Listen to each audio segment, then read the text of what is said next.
Bom, vamos dar sequência então.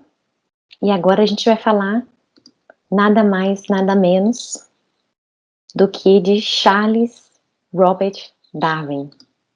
Bom, pessoal, Charles Darwin ou mais conhecido como simplesmente Darwin, nasceu em 1809 e veio a falecer em 1882. Darwin, ele é considerado o grande nome da ciência do século XIX. Ele é considerado um dos responsáveis por tudo que nós compreendemos sobre a diversidade biológica. Ele veio de uma família rica, né, pertencente à elite inglesa, e ele nada mais nada menos era neto de Erasmus Darwin, que já era um cara que tinha uma ideia, uma concepção muito diferente sobre a evolução dos seres vivos e as transformações pelos quais os seres vivos poderiam ter passado. Darwin não seguiu a carreira do avô nem do pai, que eram médicos, muito pelo contrário, ele se tornou naturalista, também um pouco geólogo e biólogo, e ele se formou na Universidade de Cambridge. Bom, pulando bastante a biografia de Darwin, nós chegamos em um momento em que Darwin está com 22 anos de idade, já formado, e ele é convidado a embarcar a bordo do HMS Beagle para uma viagem que iria durar aproximadamente 5 anos e que tinha o objetivo de explorar a costa da América do Sul. Aqui está mostrando nesse mapa qual era o roteiro da viagem do Beagle. Então a viagem iniciou em 1938, a maior parte do tempo eles estiveram em terra, fizeram várias paradas, como está aí mostrado, e ficaram aproximadamente um ano e 6 meses no mar. Bom, Darwin viajou como convidado do comandante e ele teve que custear a sua viagem.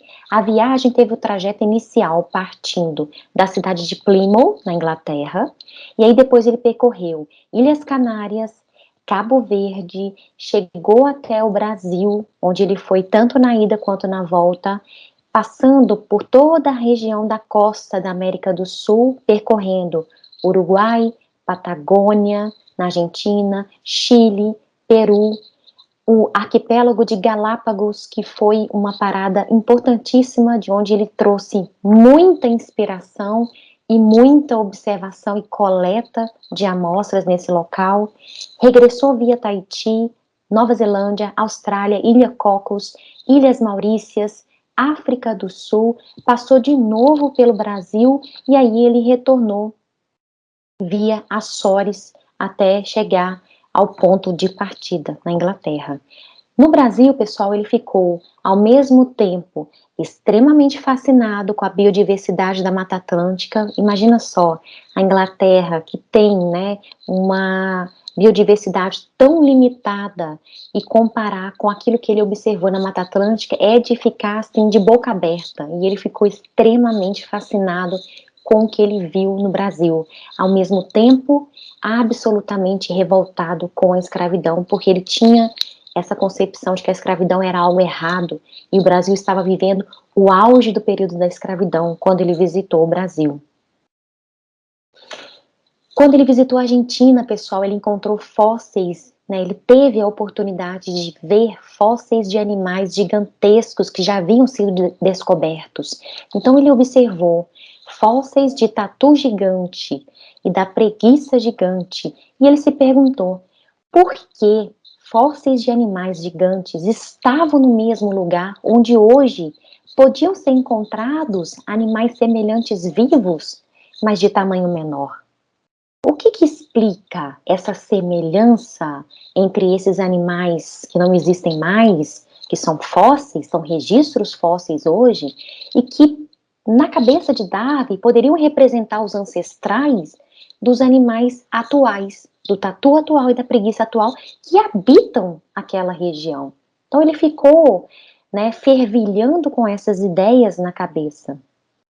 Quando ele chegou em Galápagos, ele passou 4 semanas em Galápagos. Galápagos é um conjunto de ilhas vulcânicas no Oceano Pacífico que fica mais ou menos a 970 quilômetros da costa ocidental da América do Sul. O que Darwin observou? Ele observou vários animais que não existiam em nenhum outro lugar, como, por exemplo, a iguana marinha, que está aí mostrada no slide para vocês. Então, ele ficou encantado com uma biodiversidade única nessas ilhas, ao mesmo tempo que ele encontrava certa semelhança em alguns animais e vegetais presentes na ilha, que guardavam uma certa similaridade com animais e plantas encontrados no continente mais próximo de onde essas ilhas se originaram. Então ele tinha essas duas observações que ele tinha feito. Ele encontrou tartarugas gigantes, ele observou uma infinidade, uma diversidade muito grande de pássaros. Quando ele se deparou com essas tartarugas enormes na ilha de Galápagos, ele viu que tinha basicamente dois grupos e que eles habitavam regiões distintas na ilha.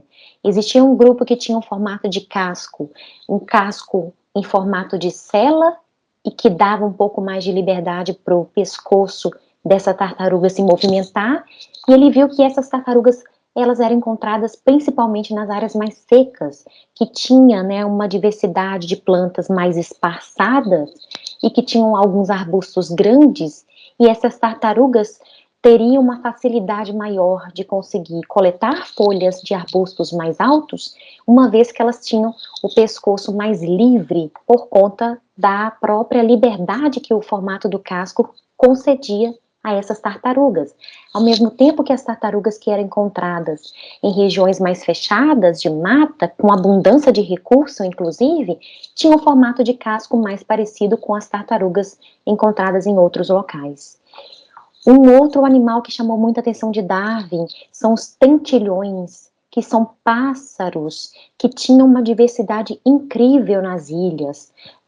Galápagos é um arquipélago, então ele é composto por várias ilhas diferentes, algumas interligadas entre si, outras mais distantes, e ele observou que existia uma relação muito clara entre o formato do bico do pássaro com o tipo de alimento que aquele pássaro consumia e o local onde aquele pássaro estava.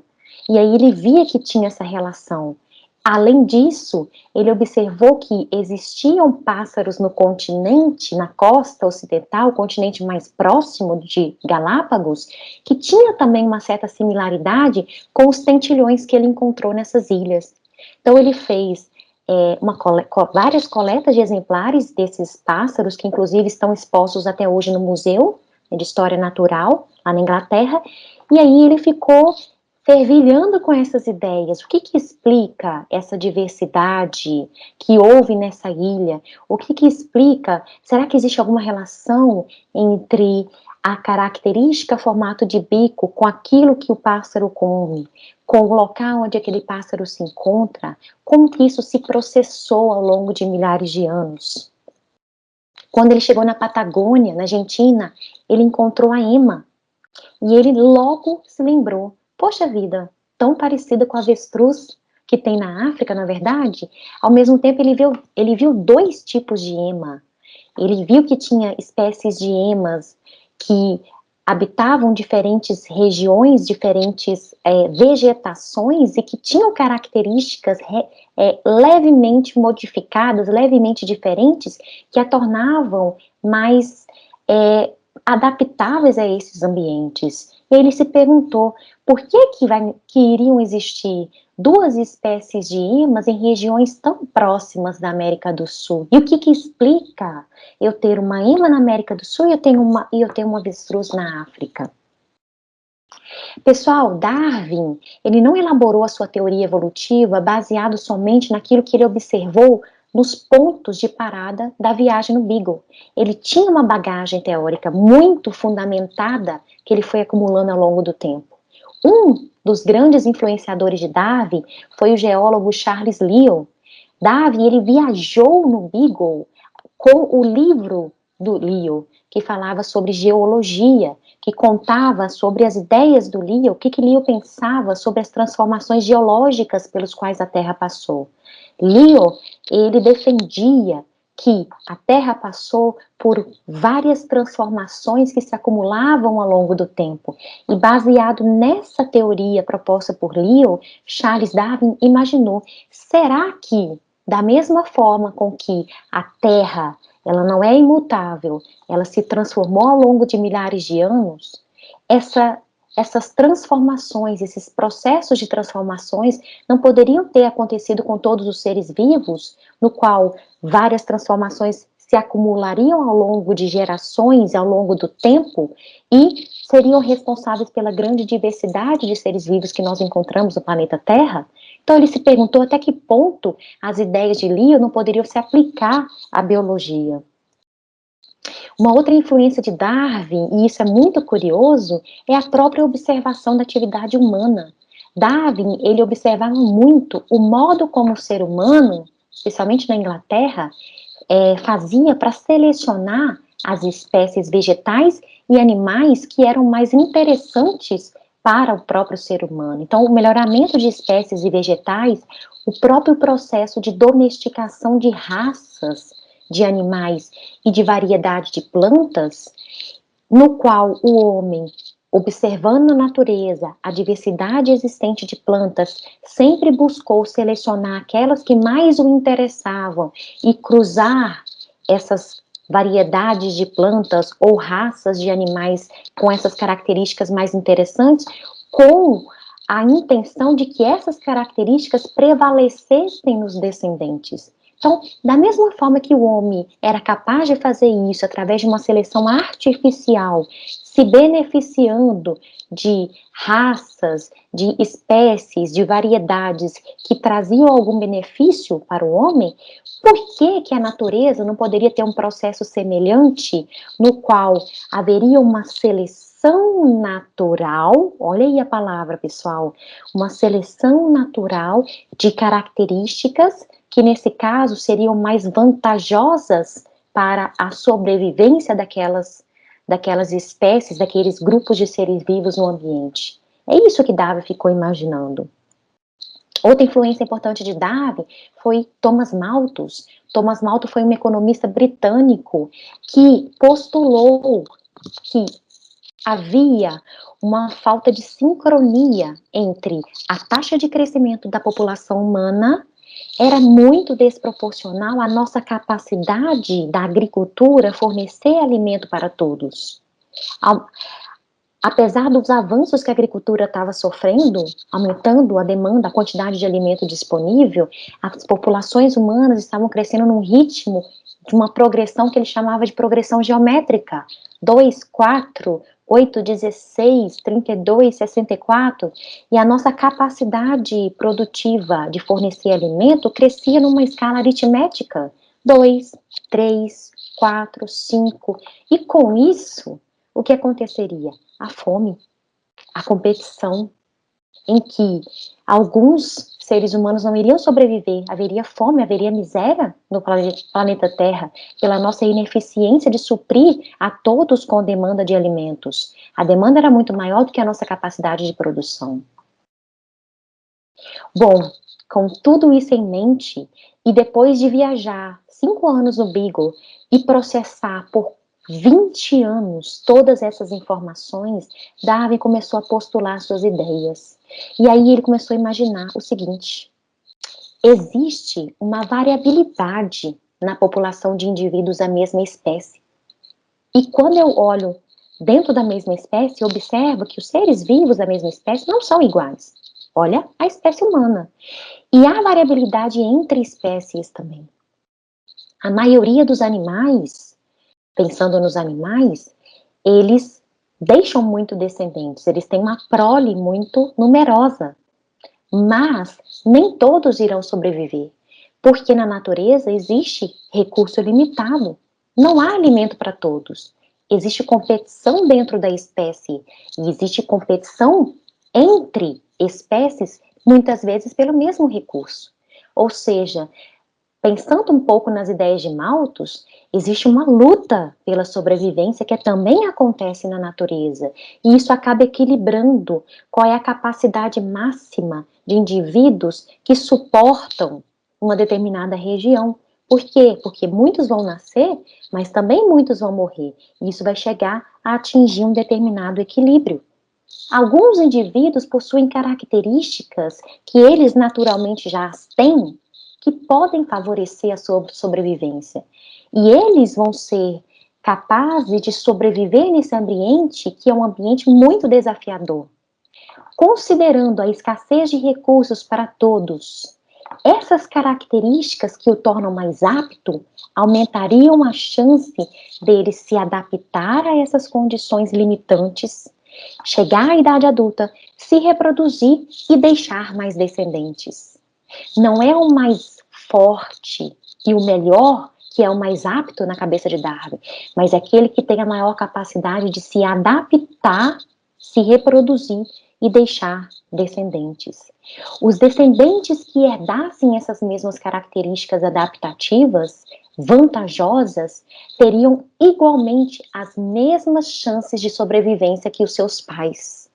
Ao longo das gerações, essas características vantajosas seriam cada vez mais frequentes na população, de tal forma que, se eu observar várias gerações num intervalo de tempo grande, eu vou começar a observar que essas transformações nessas características, elas vão gradualmente acontecendo dentro dos seres vivos.